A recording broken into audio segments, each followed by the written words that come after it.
Stand కాపు reservation issue మీద Janasena stand ఏంటి? Let us talk about reservations in on whole.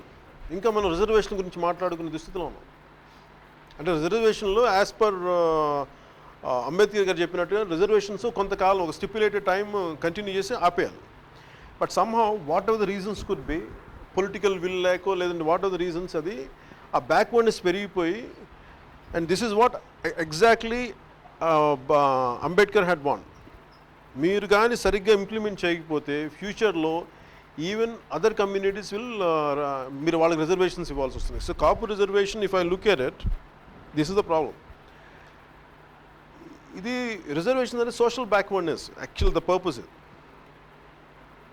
ఈ social backwardness నుంచి it has become an economical backwardness. ఇది ఒక చాలా కాంప్లెక్స్ అండ్ కాంప్లికేటెడ్ ఇష్యూ. నాకు పర్సనల్గా ఏముందంటే, నా personal reservation on totality, I have a lot of think tank will come out with an opinion later at 2018. But when it confines to only Kapu reservation, it is a simple TDP's promise. మీరు మేనిఫెస్టోలో ఏదైనా పెడితే మేము పని చేస్తామంటే చేస్తామని. That means you lured people. If you do this to me, if you vote for me, I will do this for you. That's how you lured all people. వెళ్ళిన తర్వాత it is their responsibility. Even special category status కూడా it is a manifesto promise. అలాగే reservation కూడా you better honour it. అలాగే మీరు ఈ reservation ఇస్తా అనుకున్నప్పుడు మీరు ఇవ్వండి. ఒకళ్ళు ఇవ్వలేనప్పుడు ఇవ్వలేని చెప్పండి, కానీ మధ్యలో పెట్టి ఇస్తాము ఇవ్వలేము ఇవన్నీ ఆ ట్రస్ట్, ఇప్పుడు నాకేమంటే ఆ ట్రస్ట్ బ్రేక్ చేయకూడదు. ఇప్పుడు నిజంగా తెలుగుదేశం పార్టీ కాపు రిజర్వేషన్ ఇవ్వాలనుకుంటే ఇచ్చేయాలి. I don't know what is stopping them. ఒకళ్ళు ఇవ్వలేమంటే ఏ పరిస్థితులు ఇవ్వలేమని చెప్పాలి. అలా కాకుండా మధ్య పెట్టి మేము ఇలా ఇస్తాం ఇలా ఇవ్వలేమంటే it is causing lot of unrest. అది ఏమైపోతుందంటే, నేను ప్రమోట్ చేసిన కాజ్ కాదు అది. మేము బేసిక్ నేనేంటంటే ఓవరాల్ డెవలప్మెంట్, అందరి డెవలప్మెంట్ చూస్తాను, కానీ beyond cost and creed I don't work for one community, though I respect each and every cost. When you say financial reservation, funds అన్నీ వెళ్ళిపోతాయి. అది బికాస్ ఎవ్రీ వన్ ఈజ్, అందరూ మనకి poverty line below ఎక్కువ మంది ఉంటారు కదా, people who can't afford education. కాపరైజేషన్ నాకేమనిపించిందంటే, first of all they shouldn't have stopped Mudragada గారు. ఇప్పుడు ఆయనకి ఏముంది, it is a fundamental constitutional given right. ఆయన బయటకు వచ్చి మీకు రిజర్వేషన్, అది నేనేమంటాను, each of them I keep hearing different voices. మీరు వైఎస్ఆర్సీపీ లేదంటే మీరు ఇన్ని సంవత్సరాలు, నేనంటే ఎన్ని పక్కన పెట్టి, if a man is protesting, ఆయన నడవాలి, నా పాదయాత్ర చేయనివ్వనంటే, state has no right to stop them and police has no right to stop them. First of all, let them express their anguish and angst. It is up to the state government. Unless it creates a law and order situation, till it creates a law and order situation, you don't have any right to stop them. I feel first TDP government should allow them to do their padayatra. That's what I feel. And రెండేనంటే, ఎక్కువ delay చేయకుండా what ever they had promise they should stand by it. పేరు వెంకటరత్నం సుధా అండి. నేను తూర్పుగోదావరి జిల్లాలోని అమలాపురం దగ్గరలో ఒక మధ్యతరగతి కాపు రైతు కుటుంబానికి చెందిన ఫ్యామిలీ నుండి వచ్చాను. నేను నా స్కూల్ స్టడీస్ అని గవర్నమెంట్ మున్సిపల్ హై స్కూల్లోనే కంప్లీట్ చేయడం జరిగింది. ఆ తర్వాత మెరిట్ మీద I completed my all studies in bits Pilani. ఇప్పుడు నేను అమెరికాలో సిటీ బ్యాంక్లో సీనియర్ వైస్ ప్రెసిడెంట్గా పనిచేస్తున్నాను. కళ్యాణ్ గారు, విత్ యువర్ పర్మిషన్, ఈవేళ నేను క్యాస్ట్ బేస్డ్ రిజర్వేషన్స్ మీద మిమ్మల్ని ఒక ప్రశ్న అడుగుదామని అనుకుంటా ఉన్నాను. భారత రాజ్యాంగం ప్రకారం రిజర్వేషన్స్ అనేవి సామాజిక వెనుకబాటుతనానికి ఇస్తారు. రిజర్వేషన్ కల్పించడం అనేది రాజ్యాంగం నియమంగా కాకుండా పరిపాలనలోనూ సామాజిక న్యాయంలోనూ నిజమైన భాగస్వామ్యం కల్పించినప్పుడే రాజ్యాంగాన్ని నిర్మించినటువంటి డాక్టర్ అంబేద్కర్ గారికి మనం ఇచ్చే నిజమైన నివాళని నా అభిప్రాయం. ఆర్థిక వెనుకబాటుదనాన్ని ఆధారంగా చేసుకుని ఈరోజు రిజర్వేషన్స్ డిమాండ్ చేస్తున్నటువంటి ఎన్నో ఎజిటేషన్స్ నేడు మనం దేశమంతా చూస్తూ ఉన్నాం. మీరు ఒక సమాజానికి కావాల్సిన కనీస అవసరాలైన విద్య, వైద్య, ఉద్యోగం, సామాజిక భద్రత లాంటి కనీస ప్రమాణాలను పెంచి కామన్ పీపుల్ అందరికీ అందుబాటులోకి తెచ్చి మన ముందు తరాల వాళ్ళంతా రిజర్వేషన్ అనే పదాన్ని మర్చిపోలేక చేస్తారా, లేక క్యాస్ట్ బేస్డ్ పాలిటిక్స్ సపోర్ట్ చేస్తారా అన్న దాని మీద మీ అభిప్రాయాన్ని తెలియజేయాలని కోరుకుంటూ thank you very much sir. జై హింద్. సో వెల్ సార్, నిజమైన అంబేద్కర్ గారికి నిజంగా ఘనమైన నివాళి ఇవ్వాలంటే అసలు రిజర్వేషన్ అనే పదం లేని సమాజం కావాలి. దట్ ఈస్ ద నిజంగా అంబేద్కర్ కోరుకుంది అసలు రిజర్వేషన్ లేని సమాజం. ఎలాంటి వెనకబాటుతో అందరికీ సమానమైన విద్య, వైద్య, బేసిక్ అమ్యూనిటీస్ కుదిరే సదుపాయాలు ఉన్న ఒక సమాజం కావాలి. That is the purpose of reservation. ఇది ఇప్పుడు ఫర్ ఎగ్జాంపుల్ ఒరిజినల్గా కాపు రిజర్వేషన్లో అంటే నేను నాది partly my mother side it is a backward community, backward class, one kind of Balija అనుకుంటా. My father side is forward caste ఉంటుంది. అంటే ఇది ఎందుకు చెప్తున్నానంటే మీరు అన్న దీనికి మా మదర్ సైడ్ రిలేటివ్స్ ఎవరు మీ అబ్బాయికి మా సైడ్ సర్టిఫికేట్ పెట్టండి, వీడికి ఫ్యూచర్లో ఏదన్నా ఎస్ఐ జాబ్స్ వస్తే దానికి పెట్టుకోవచ్చు బాగుంటుంది అనేది నాకు చెప్తే మై ఫాదర్ సైడ్ అది సామాజికంగా వెనకబడిన వాళ్ళకి నా పిల్లలకి అది అవసరం లేదు, అసలు అలాంటి దొడ్డిదారులు వద్దని చెప్పేసి మీరు అన్నది ఏంటంటే బేసిక్గా ఆ క్రీమీ లేయర్ అప్లై అవ్వాలి. అంటే ఇప్పుడు రిజర్వేషన్ పర్పస్ ఏంటంటే ఇప్పుడు నేను ఒక ఐపీఎస్ కానీ ఒక ఐఏఎస్ చదివి when I have a reservation నాకు అవసరం లేదు నా పిల్లలకి, నేను స్వచ్ఛందంగా వదిలేయగలిగే స్థాయిలోకి నేను అది ఎవరు చెప్పరు, అది నా మనస్సాక్షి, నా కాన్షియన్స్. అంటే ప్రతి చోట ఒక ఉందేమంటే క్రీమీ లేయర్ పెట్టమని అంటారు and no one is willing to let go. అదొక సమస్య ఉంది. అదేంటంటే అది తెలియదు, అది మనకి అందరూ కలిసికట్టుగా వచ్చి అది చాలా ఉన్నతమైన ఆలోచన విధానంతో క్రీమ్ అంటే నేను ఇంత డబ్బులు సంపాదిస్తున్నాను, నా పిల్లలకి ఇబ్బందులు లేదు, నాకు రిజర్వేషన్ అవసరం లేదు అని చెప్పి స్వచ్ఛందంగా ఒక్కొక్కళ్ళు వదులుకుంటూ రాగలగాలి. Government schemes, mid day meals కానివ్వండి, ఆర్టీ వల్ల we got children into schools, but by the time they go to 5th class a lot of kids drop out because people really don't see value in the education they are getting. They don't know how it will improve their lives or make their lives better. So what is your idea of excellent education and how can we take it to the most rural of areas in our country or in our state, and how can we really give people confidence that education can really change their lives for the better? They can, yeah. For me, education is quite a painful thing. ఎందుకంటే నేను చిన్నప్పుడు వీధి బళ్ళు చదువుకున్నాను. I think my father was a government employee, police డిపార్ట్మెంట్లో ఉండేవాళ్ళు. అప్పటికి నాకు అనిపించింది ఏంటంటే బేసిక్ ఎడ్యుకేషన్ భయపెట్టేస్తుంది. డిఫరెంట్ మెథడ్స్ ఉన్నాయి, మాంటిసరీ మెథడ్స్. అంటే మీరు అంటుంది ఏంటంటే the quality of government education ఫ్రీగా చదవాలి policy is what I'm thinking is till nursery నుంచి till the 12th grade education should make it free. We have to make it free. Compulsory కాదు కానీ అది మట్టుకు వాళ్ళకి వేల కోట్ల ఆస్తులు దోచేస్తున్నారు. వీళ్ళందరికీ ఏంటంటే దే నీడ్ అన్స్కిల్డ్, అన్ఎడ్యుకేటెడ్ వ్యక్తులు కావాలి తప్ప స్కిల్డ్ అండ్ ఎడ్యుకేటెడ్ సొసైటీ ఉండకూడదు. Maybe that is it their agenda అని అనిపిస్తుంది నాకు ఒకసారి.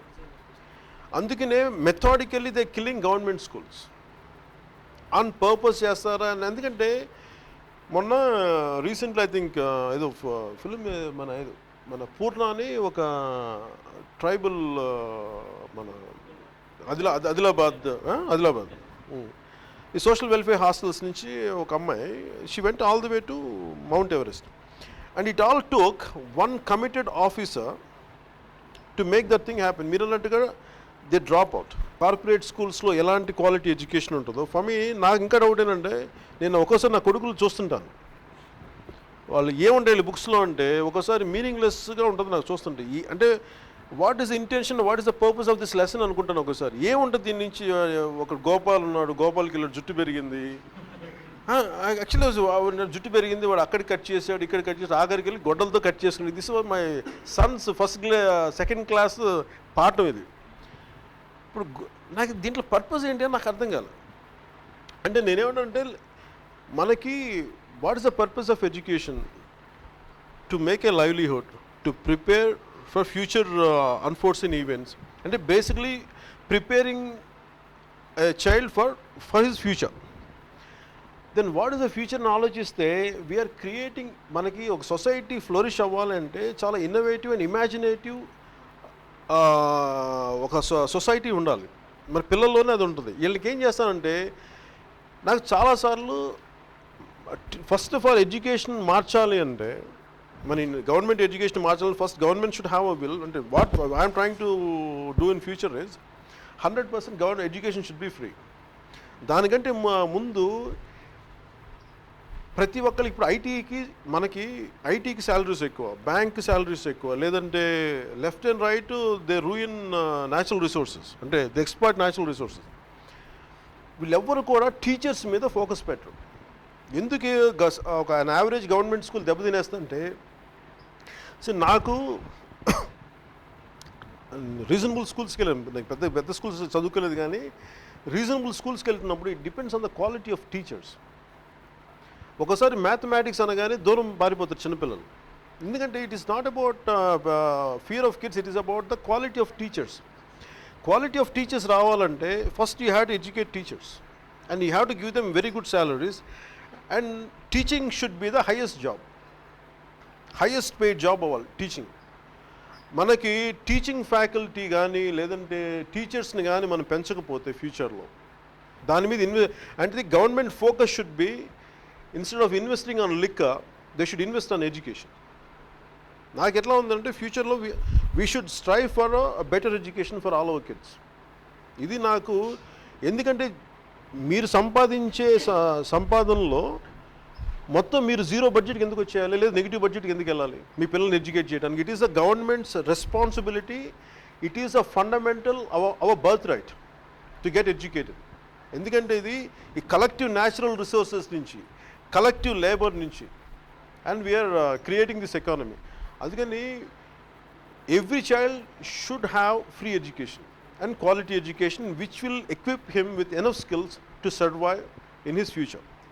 ఇది this should be a continuous moment. ఇది ఒక రోజులో కూర్చొని చెప్పడం కాదు. కానీ నాకు ఎలా ఉందంటే future I want to really struggle for fight for basic law and order and education and agriculture and basic commerce. ఇది నాకు చాలా ప్రయారిటీ. దాంట్లో education is the top most priority when it comes to kids. This part మీరు, if you have any suggestions please let me know what can be done. Please, you are welcome to give me any kind of suggestions. How do you think startups and entrepreneurship can contribute to the unemployment problem in the country? Startups there are only different kinds of startups ఉన్నాయి కదా. Only మీరు అనేది IT startups లాగా కదా మీరు మాట్లాడేది? Any స్టార్టప్కి అంటే నేనేమన్నానంటే, మనకి గ్లోబల్ లెవెల్లో సర్టన్ స్టార్టప్స్ అన్నీ మనము ఇక్కడ they don't fit in to India. Indian requirements, Indian consumers కావాల్సినవి there multiple levels, not something everything is. మనం ఏం చేస్తున్నాం అన్నీ only technological apps, technological platforms మీదే ఉంది స్టార్టప్స్ అంటే నాకు అనిపించింది. నేనేమన్నానంటే if you go into deep into interior villages, అక్కడ లోకల్ కామర్స్ వేరుగా ఉంటుంది, అక్కడ లోకల్ రిక్వైర్మెంట్స్ వేరుగా ఉంటాయి. ఇది మనం కొంత నేను ఫర్ ఎగ్జాంపుల్ నేను ఈ హార్వర్డ్ ఈ స్టూడెంట్స్ ఎందుకు మాట్లాడుతుంటానంటే to bring in their ideas. అంటే వాళ్ళు కొంతమంది ఇప్పుడు ఎక్కడో ఉద్దానం గురించి చదవటానికి one Harvard professor did complete research. అలాగా ఇండియాకి రిక్వైర్డ్ స్టార్టప్స్ కావాలంటే ఎంప్లాయ్మెంట్ క్రియేట్ చేయాలి, లేదంటే ఇక్కడ ఒకసారి కామర్స్ మనకేముంటుందంటే what is good for Rayalaseema అక్కడ స్టార్ట్అప్ మరి నాకు ఆ రిక్వైర్మెంట్ ఇక్కడ ఉండకపోవచ్చు. నాకు నేను అనేది ఇలాంటి ఒక ఇన్నోవేటివ్కి వెళ్ళాలంటే we have to bring in a lot of think tank, a good think tank, a productive think tank. వీళ్ళని ఇలా నేనేం చేస్తున్నానంటే that's the reason what I'm doing is we are creating science and technology division. నేనేమడుగుతున్నానంటే ఇలాంటి స్టార్టప్స్కి what kind of ideas would you like to pour it on the table. మీరు ఏమేం చేస్తే మాకు ఎలా ఉంటుంది, లేదంటే what would be suitable for one hill stations, లేదంటే tribal areas. So how do we local మనకి కామర్స్ ఎలా ఇంక్రీజ్ చేయొచ్చు, ఇలాంటి ప్రోడక్ట్స్ ఉన్నప్పుడు what kind of startup would actually give which would generate lot of income. వీటన్నిటికీ I'm asking a lot of people with innovative approach and different universities నుంచి వచ్చిన వాళ్ళని I'm asking them to come and give the guidance. Unless మనకి and మీరు ఒక ఈ startup అనే పదం దాన్ని వైడెన్ చేయకపోతే it's a very deceptive word. అంటే otherwise it confines to only cities. నేనేమంటానంటే startup should be even should go to district level or ఇంకా సబ్ రీజనల్ లెవెల్కి వెళ్ళాలని కోరుకున్నాను. Hello PK Garu, this is Tara Krishnaswamy. I'm an author and software professional from Bangalore, wishing you a very, very happy birthday. And I have a special question for you today too. As you know, India is defined by the Constitution to be a union of states.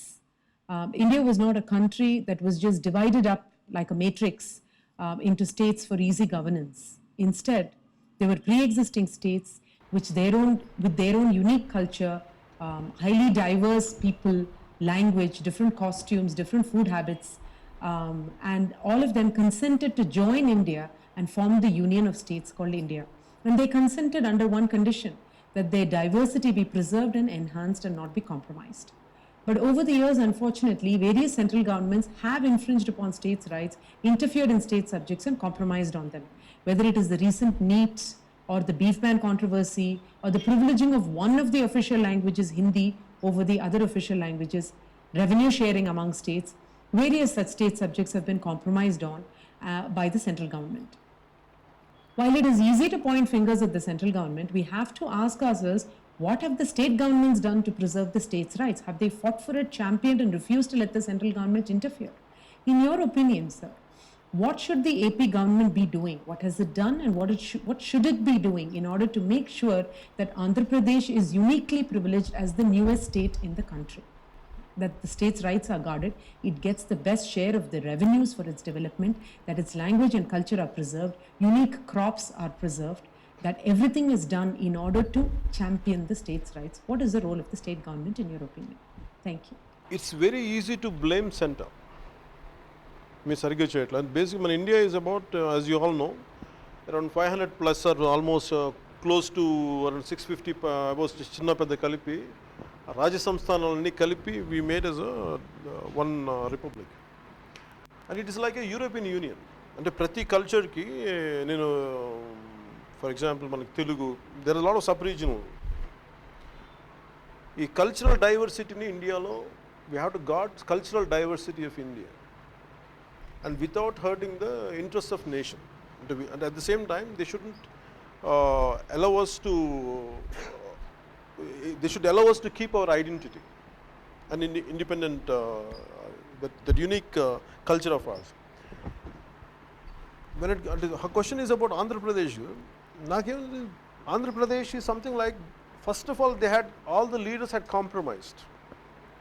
ఇప్పుడు నాకు business interest లేవు, నా మీద criminal కేసులు లేవు, నాకు నిజంగా నేను పోరాటం నాకు అనిపించేది for example any leader even for example when they could achieve Telangana and one appreciation for Telangana leaders was వాళ్ళు టూత్ అండ్ నెయిల్ ఫైట్ చేశారు.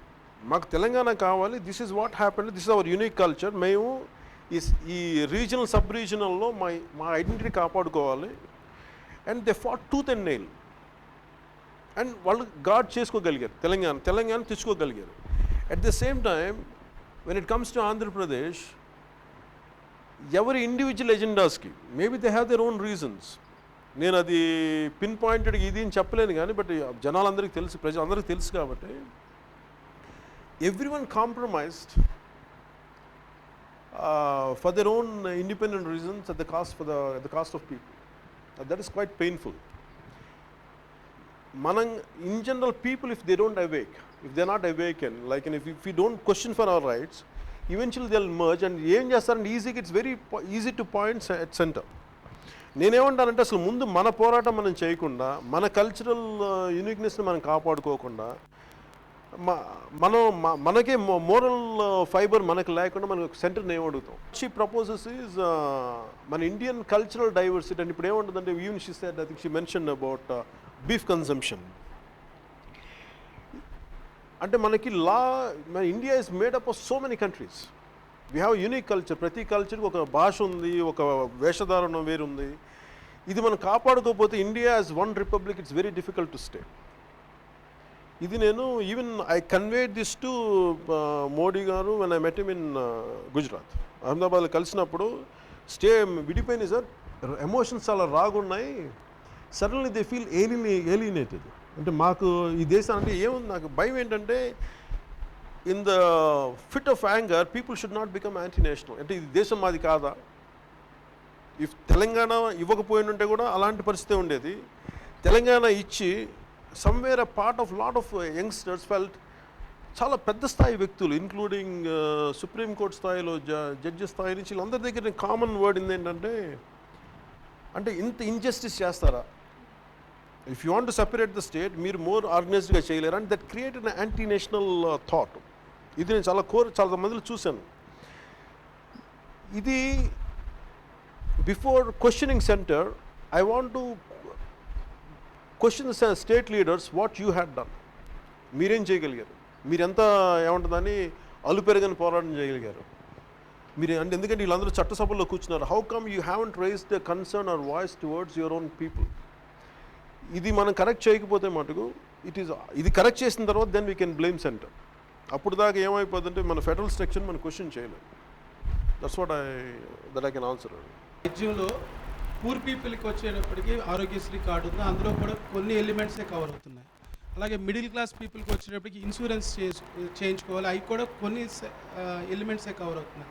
మన జనసేన పార్టీ మిడిల్ క్లాస్ పీపుల్కి ఏమన్నా వాళ్ళకు కూడా కవర్ అయ్యే ఆరోగ్యశ్రీ ఏమన్నా పాలసీస్ ఏమన్నా మనం అధికారంలోకి వస్తే వాళ్ళకి ఏమైనా ఇచ్చే పొలిటికల్గా విల్ లేకపోతే వీటన్నిటికీ బేసిక్ మెడికల్ ఇవన్నీ నాకేంటంటే మీరు ఒక పాలసీ క్రియేట్ చేస్తే ఒకటి సరిపోదు అనిపిస్తుంది. నా థాట్లో ఏముందంటే okay we can extend it, but diseases ఎప్పుడు కూడా నాకేంటి ఫస్ట్ ఇప్పుడు ఫర్ ఎగ్జాంపుల్ నేను ఉద్దానం ఉంది, ఉద్దానం నేను అడుగుతుంటే there are lot of central government schemes అంటే 1000 రూపాయలకి ఇచ్చేస్తారంట. నేను మొన్న ఏదో ఒక స్కీమ్ చదువుతుంటే what you call dialysis 1000 rupees 1200 అంత ఉంది సెంట్రల్ గవర్నమెంట్ స్కీమ్. ఇక్కడికి వచ్చేటప్పటికి దాన్ని కొంచెం పెంచారు. అంటే నిజంగా సెంట్రల్ గవర్నమెంట్స్కి వాళ్ళు ఏమన్నారంటే ఎక్స్ నెంబర్ హెల్త్ స్కీమ్స్ చాలా ఉన్నాయి సెంట్రల్ గవర్నమెంట్ స్కీమ్స్. వాళ్ళు ఏమన్నారంటే మీరు ఇవన్నీ కానీ ఇంప్లిమెంట్ చేస్తే ఇది చాలామందికి వెళ్తుంది, ఇన్క్లూస్ మీరు అన్న మిడిల్ క్లాస్కి వీటికి కూడా వెళ్తుంది. బట్ స్టేట్ నెగ్లెక్ట్ చేస్తుందని చెప్పారు. ఎందుకు నెగ్లెక్ట్ చేస్తుంటే there is no money, income generation ఉండదు వాళ్ళకేం మనీ రాదు ఈ స్కీమ్స్ ఇంప్లిమెంట్ చేస్తే. అందువల్ల normally somehow they try to discourage these schemes అని చెప్పారు. అండ్ నేనేమంటున్నానంటే before I conclude what we can do, మనకి ఎలాంటి హెల్త్ స్కీమ్స్ ఉన్నాయి ఫస్ట్ సెంట్రల్ గవర్నమెంట్ నుంచి అంటే దేర్ అంటీ నెంబర్ ఆఫ్ స్కీమ్స్ ఉన్నాయి అంటే చాలా ఉన్నాయి. అసలు అవి ఎంత పనిచేస్తాయి, ఎంత రీచ్ అవుతాయి, ఎవరికి రీచ్ అవుతాయి, ఈ స్టడీ చేయకుండా ఈ స్టడీ చేసిన తర్వాత then we can form our own health policy.